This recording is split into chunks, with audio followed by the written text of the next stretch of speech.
Hello, narito ngayon sa bago kong tanan at namamasyal rito sa Rovermont. Kasi lagi ako rito pag kung marelax sa buhay, magpalamig, pag medyo may konting magandang iniisip.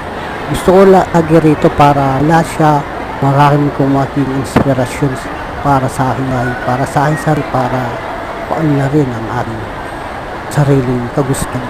Kasi pag dito ko naiiwan ang aking mga pag-iisip para lang bago isip na kung ano-ano na maaaring katulong sa bubuhay sa araw-araw. At pag gusto kong bumili ng mga kain na